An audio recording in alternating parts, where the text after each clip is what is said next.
Bismillahirrahmanirrahim. Pembahasan pertama kita mengenai pengertian kitabah. Secara etimologi, kata kitabah dalam bahasa Arab yang merupakan bentuk masdar dari kata kataba yaktubu kitabatan, yang artinya tulis, menulis, dan tulisan. Sedangkan menurut terminologi, kitabah adalah kemampuan untuk mengetahui simbol-simbol tulisan dan pemahaman dalam merangkainya menjadi satu kata yang menekankan indera penglihatan. Berikut pendapat ahli bahasa Arab mengenai pengertian kitabah. Yang pertama, menurut Ulyan, kitabah adalah sebagai performance yang sistematis dan tersusun, di mana manusia mengungkapkan idenya dan perasaannya yang terdapat dalam dirinya. Sedangkan An-Naqlah berpendapat bahwa kitabah sebagai kegiatan psikomotorik yang merupakan media untuk berkomunikasi dan untuk mengungkapkan ide dan pikiran.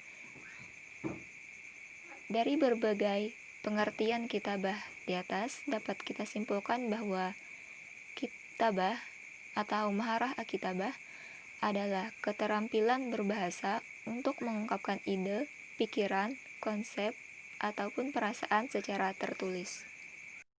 Tujuan pembelajaran maharah al-kitabah menurut An-Naqlah. Yang pertama, mampu menulis huruf Arab dan memahami hubungan antara bentuk huruf dan suara.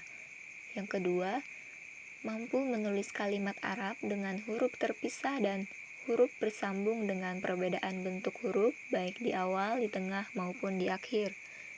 Yang ketiga, memungkinkan siswa belajar penguasaan cara penulisan bahasa Arab dengan jelas dan benar. Yang keempat, memungkinkan siswa belajar penguasaan menulis salinan kaligrafi atau tambahan-tambahan keduanya yang mudah dipelajari. Yang kelima, penguasaan atau mampu menulis dari kanan ke kiri. Yang keenam, mampu mengetahui tanda baca dan petunjuknya dan cara penggunaannya. Yang ketujuh, mampu mengetahui prinsip imla dan mengenal apa yang terdapat dalam bahasa Arab. Yang kedelapan, menerjemahkan ide-ide dalam menulis kalimat dengan menggunakan tata bahasa Arab yang sesuai dengan kata. Yang kesembilan, mampu menerjemahkan ide-ide dalam menulis kalimat yang benar dengan menggunakan kata yang benar dalam konteks mengubah bentuk kata atau mengubah konstruksi makna. Yang ke-10, mampu menerjemahkan ide-ide tertulis dengan menggunakan tata bahasa yang sesuai. Yang ke-11, mampu menggunakan gaya bahasa yang sesuai untuk judul atau ide yang dibuat. Yang ke-12, kecepatan menulis mencerminkan dirinya dalam berbahasa yang benar, tepat, jelas, dan ekspresif.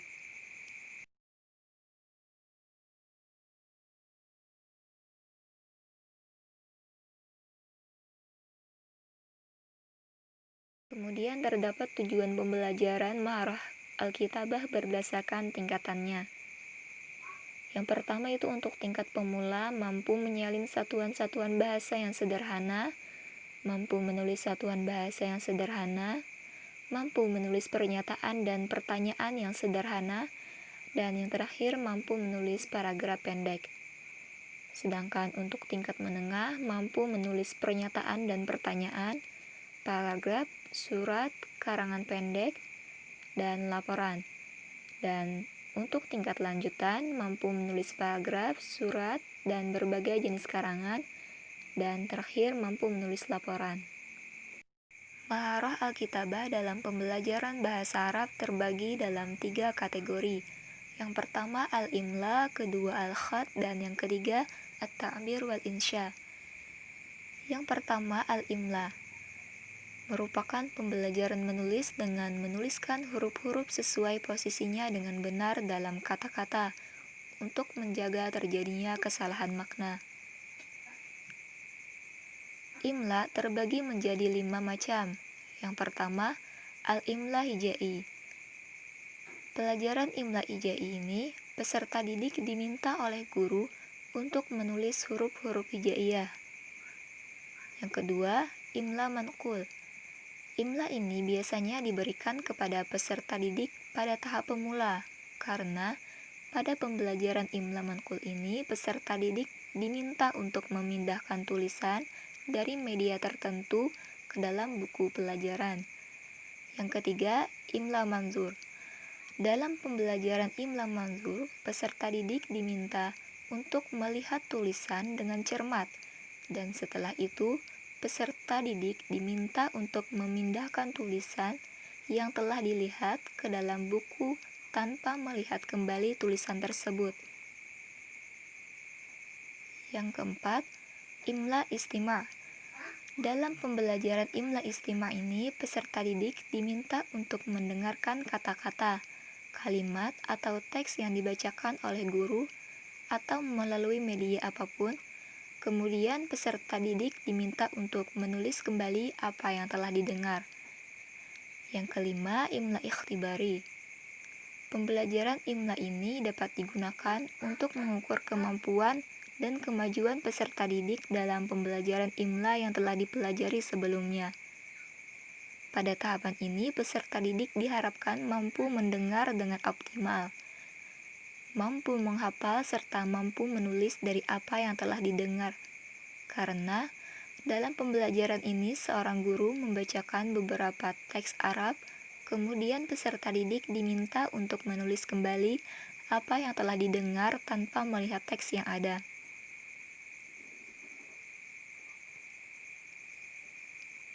Jenis yang kedua yaitu al-khat atau kaligrafi.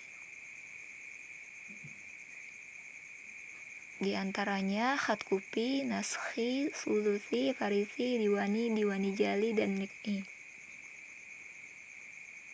Dan yang terakhir at-ta'bir wal insya. Al-insya berarti mengarang.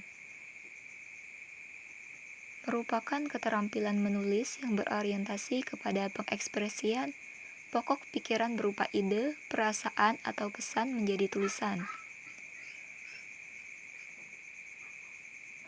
Insya terbagi menjadi dua, insya muwajjah dan insya hur. Insya muwajjah atau disebut dengan mengarang terbimbing, yaitu peserta didik merangkai kalimat atau paragraf sederhana dengan bimbingan dari guru berupa pengarahan. Contoh merubah kalimat, ganti salah satu unsur kalimat, ataupun menyalin kalimat dan sebagainya. Jenis insya yang kedua yaitu insya hur, atau disebut dengan mengarang bebas, yaitu peserta didik membuat kalimat atau paragraf tanpa bimbingan dari guru. Peserta didik diberi kebebasan dalam menulis karangan dengan menggunakan kosakata dan pola kalimat bebas sesuai yang diinginkan. Prinsip-prinsip yang perlu diperhatikan guru dalam mengajarkan marah kitabah. Yang pertama, guru harus menentukan tema yang jelas. Kedua, tema dianjurkan berasal dari kehidupan nyata atau pengalaman langsung dari peserta didik, misalnya tentang perayaan, piknik, dan sebagainya, atau dari pengalaman tidak langsung seperti gambar, film, atau hasil dari membaca. Yang ketiga, dalam pengajaran insya harus dikaitkan dengan qawaid dan mutalaah, karena insya adalah media yang tepat untuk mengimplementasikan qawaid yang idenya diperoleh dari mutalaah. Yang keempat, perlu adanya evaluasi. Pekerjaan siswa harus dikoreksi. Jika tidak, maka peserta didik tidak mengetahui kesalahannya, dan dia akan melakukan kesalahan lagi. Dan yang terakhir, untuk mengoreksi kesalahan, sebaiknya diurutkan berdasarkan kepentingannya dan hendaknya dibahas dalam pelajaran khusus.